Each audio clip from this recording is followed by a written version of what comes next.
नमस्कार, जय हिंद। आपका स्वागत है जयस कोचिंग क्लास में। आज के इस वीडियो में आपको बताऊंगा जो अग्निपथ योजना है जिसमें आर्मी की भर्ती हो रही है, उसका रजिस्ट्रेशन स्टार्ट हो गया 1 जुलाई से।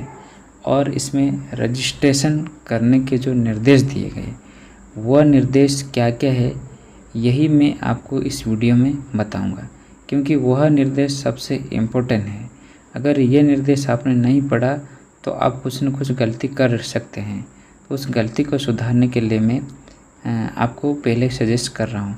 दूसरी बात है कौन कौन से डॉक्यूमेंट्स चाहिए, इसकी भी हम बात करेंगे इस वीडियो में। ठीक है, तो वीडियो को पूरा अंत तक देखिएगा और इस चैनल को सब्सक्राइब, लाइक, शेयर ज़रूर करिएगा।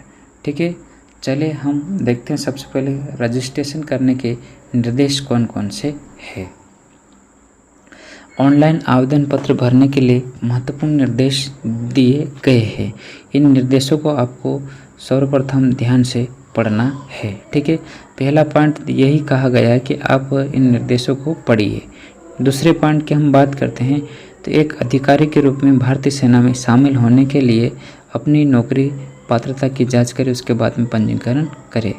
पात्रता मानदंड जानने के लिए यहाँ क्लिक करें, है ना। जैसे ही आप इस वेबसाइट पर जाएंगे तो आपको इस प्रकार के एक पात्रता मानदंड जानने के लिए वहाँ पर डैशबोर्ड खुल जाएगा। उस डैशबोर्ड पे क्लिक करना है। ये ऑनलाइन करने वाला व्यक्ति कर देगा, आप उसके पास चले जाइएगा। अपने से मत भरिएगा, कुछ न कुछ गलती हो सकती है तो उसके जिम्मेदार खुद आप रहेंगे। इससे अच्छा है कि 100-200 रुपये लेंगे, वहाँ पर ऑनलाइन पे जाके आप फॉर्म भरवाइएगा। ठीक है, लेकिन ये निर्देश आपको पढ़ना ज़रूरी है और यह बात ध्यान में रखना है।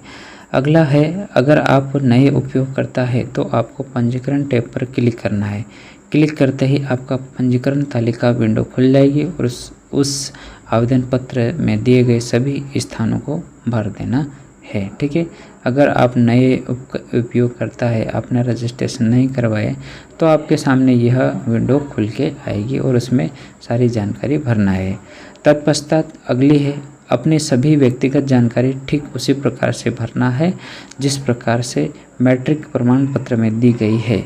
जैसा कि 10वीं के मार्कशीट पे जो नाम है, पिताजी का नाम है, माताजी का नाम है, जैसा है वैसा कि वैसा भरिएगा, जन्म तिथि। ठीक है, यही बात इसमें बताई गई है। दूसरी बात है कि मैं आपको और ऑनलाइन आवेदन करने वाले इन सभी को यही दिशा निर्देश देना चाहता हूँ। आप भी ध्यान रखें और ऑनलाइन करने वाला ध्यान रखिए।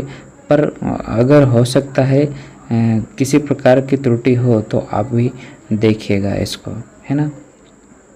अगला हम बात कर रहे हैं, अभ्यर्थी सुनिश्चित हो कि पंजीकरण प्रक्रिया के दौरान दिए जाने वाले फ़ोन नंबर और ईमेल पूर्णतः निजी और चालू होना चाहिए।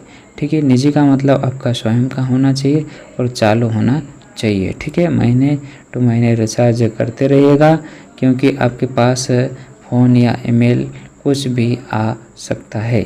ठीक है, आपने रजिस्ट्रेशन करवा रहे हैं तो यह निजी मोबाइल नंबर और निजी ईमेल आईडी आपके पास होना चाहिए। ठीक है, आपको बता दिया गया है कि दूसरों की ईमेल आईडी या फ़ोन नंबर देना सख्त वर्जित है या मना है। ठीक, आगे हम बात करते हैं तो निश्चित कर लें कि आपकी जानकारी सही तरीके से भर दिया और उसके बाद में सेव टैब पर क्लिक करना है। ठीक है, जैसी जानकारी आपकी मार्कशीट पे है वैसे की वैसे भरना है। ठीक है, अगला है, हमारे वेबसाइट पर आपको पंजीकरण हो जाने के बाद में आपकी ईमेल आईडी और मोबाइल नंबर पर एक वन टाइम पासवर्ड भेजा जाएगा। एक पासवर्ड आएगा आपके पास, वह आपको देना है और उसे टाइप करना है।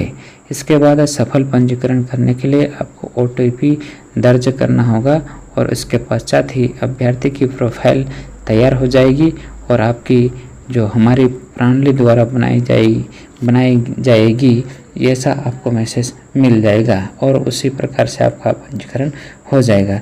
विभिन्न प्रविष्टियों के लिए ऑनलाइन आवेदन करते हुए सभी अभ्यर्थी के लिए पंजीकरण प्रक्रिया अनिवार्य है।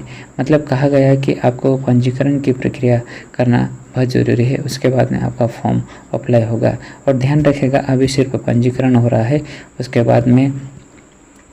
बाद में ही फॉर्म भराया जाएगा। ठीक है। अगला है पंजीकरण प्रक्रिया के बाद ईमेल आईडी आपका उपयोगकर्ता नाम, यूजर नाम। लेकिन अभ्यर्थी अपना पासवर्ड स्वयं रखना चाहते हैं, जो कि 10 अंकों से अधिक नहीं होना चाहिए। ठीक है। तो आपको क्या आपकी ईमेल आईडी के हिसाब से पासवर्ड रहेगा और उसी के आधार पर पासवर्ड बनाया जाएगा, जो कि 10 अंक का रहेगा। अगर हमारे वेबसाइट पर आपको अकाउंट से पहले ही है तो आपका उपयोगकर्ता नाम और पासवर्ड डालकर, मतलब कि पहले पंजीकरण अगर आपका हो चुका है तो फिर आप कुछ नहीं करें, आप वहाँ पर नाम और पासवर्ड डालिए, आपका विंडो खुल जाएगा। इसके बाद में आपका प्रोफाइल खुल जाएगा और आप स्क्रीन पर अपने डैशबोर्ड को देख सकते हैं। तो ये सारी जानकारियाँ थे, दिशा निर्देश थे, इसके बारे में मैंने बताया है। अभी आगे मैं आपको डॉक्यूमेंट्स के बारे में बताता हूँ कौन कौन से हैं। चलिए देखते हैं। सबसे पहले हम बात करें तो अग्निवीर भर्ती के लिए तैयार रखें ये दस्तावेज। ठीक है। तो सबसे पहला तो शैक्षणिक प्रमाण पत्र, जैसे कि 10वीं या 12वीं। अगर आपने 10वीं पास की तो 10वीं की मार्कशीट, और 12वीं भी पास कर ली है तो 12वीं और 10वीं दोनों मार्कशीट लेके ऑनलाइन पे जाना है। दूसरी बात है एनसीसी या आईटीआई या अन्य तकनीकी की जो डिप्लोमा है वो है तो आप ले जा सकते, नहीं है तो कोई दिक्कत नहीं है। तीसरा है 20 पासपोर्ट साइज़ की फ़ोटो जिसमें हेयर कट और शेविंग ठीक ठाक हो। ठीक है। ये बात ध्यान रखिएगा कि जैसे ही आप पंजीकरण करवाना, रजिस्ट्रेशन करवाने जा रहे हैं तो सबसे पहले आप 20 फ़ोटो निकालिए और वही फ़ोटो आप रजिस्ट्रेशन करते समय उसी फ़ोटो को दीजिए, ताकि यह फ़ोटो आपको आखिरी तक मिलान करने को मिलेगा। तो इसलिए आप पहले से ही अच्छे से हेयर कट करवा के, शेविंग करवा के, मेरे हिसाब से तो आप शेविंग पूरी तरह से क्लीन करके ही खिंचवाए, उससे बेस्ट रहेगा। ठीक है। तो ये चीज़ें ध्यान में रखिएगा। अगला है निवासी प्रमाण पत्र, सब जानते हैं। जाति प्रमाण पत्र सब जानते हैं। धर्म प्रमाण पत्र सब जानते हैं। ठीक है। और स्कूल का चरित्र प्रमाण पत्र सब जानते हैं और यह साथ में दिया जाता है। ये चीज़ें भी होना।